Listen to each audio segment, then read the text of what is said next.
Bonjour tout le monde. Alors, nous sommes au cœur du congrès de la Société européenne de cardiologie, précisément au stand de la Société tunisienne de cardiologie et de chirurgie cardiovasculaire. On est le 30 août. C'est le deuxième jour du congrès. Le congrès comporte beaucoup de choses intéressantes, beaucoup d'innovations. Et nous avons consacré cette capsule aux nouveautés concernant les dyslipidémies. Et c'est la raison pour laquelle nous avons invité le professeur François Mache, qui, comme vous le savez, est chef du service de cardiologie à l'hôpital universitaire de Genève. Il a aussi coordonné et présidé les nouveaux guidelines sur les dyslipidémies. Et on va voir avec lui en quelques minutes quelles sont les principales innovations en matière de dyslipidémie. Professeur Mache, soyez le bienvenu dans notre stand, et bientôt dans notre pays. Merci beaucoup. Et à vous la parole. Merci beaucoup pour l'invitation et félicitations d'avoir un joli stand ici, bien décoré.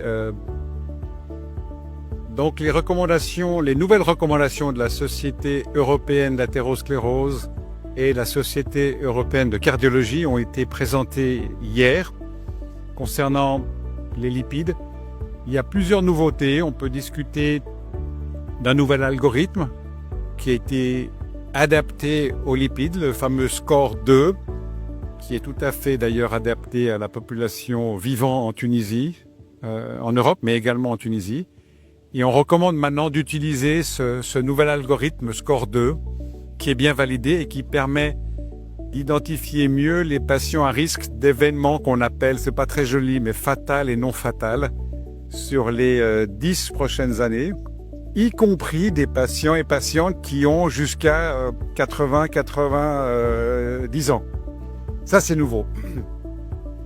Et puis ensuite de ça, plus concrètement, on permet à des patients et à des médecins, comme vous et moi, de mieux traiter. Ça fait un tout petit peu, ce qu'on peut dire, prétentieux, mais ces recommandations vont permettre à plus de patients d'être mieux traités.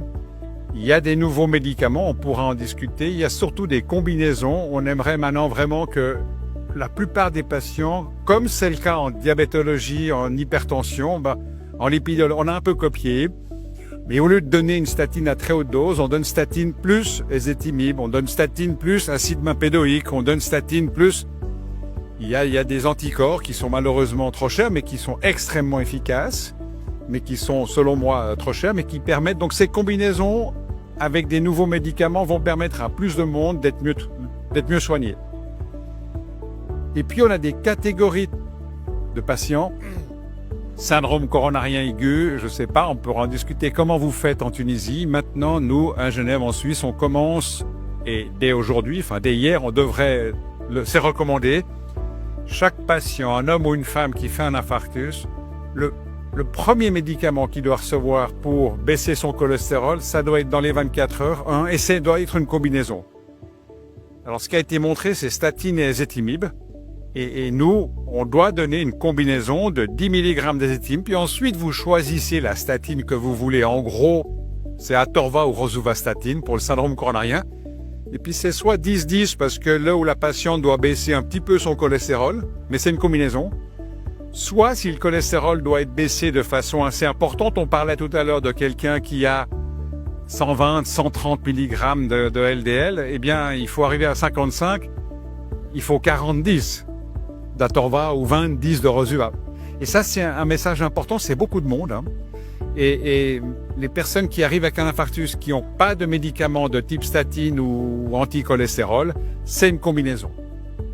Ensuite de ça, il y a deux autres, j'aime pas dire classes, de population qui sont les personnes qui vivent avec le HIV. Alors on n'a pas eu le droit de les appeler patients, c'est people with HIV, parce qu'ils vivent avec le HIV. Ces gens-là, c'est une statine. Tout le monde. En prévention primaire. Dès qu'on a un HIV, on a une statine. Et on ne sait pas exactement très bien pourquoi. Vous nous parliez tout à l'heure des effets pléiotropes des statines.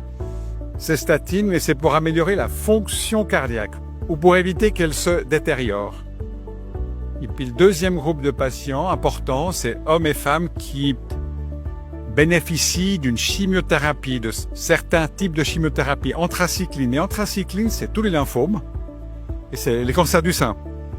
Et là aussi, statine, pour éviter une détérioration de la fonction ventriculaire gauche.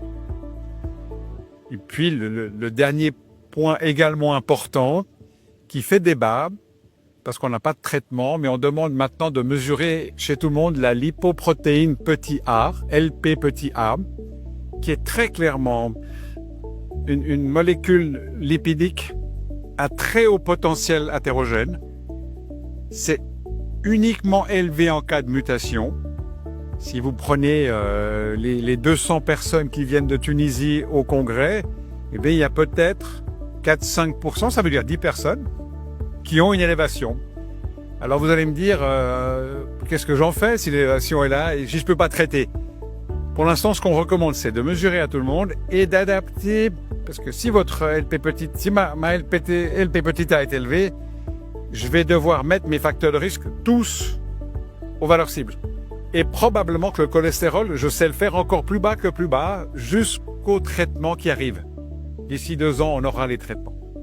Merci beaucoup, professeur Match. C'était très enrichissant. Et en attendant de vous voir en Tunisie et d'avoir avec vous très prochainement un webinaire sur les dyslipidémies. Exactement. Merci beaucoup pour l'invitation. Bonne journée. Merci beaucoup.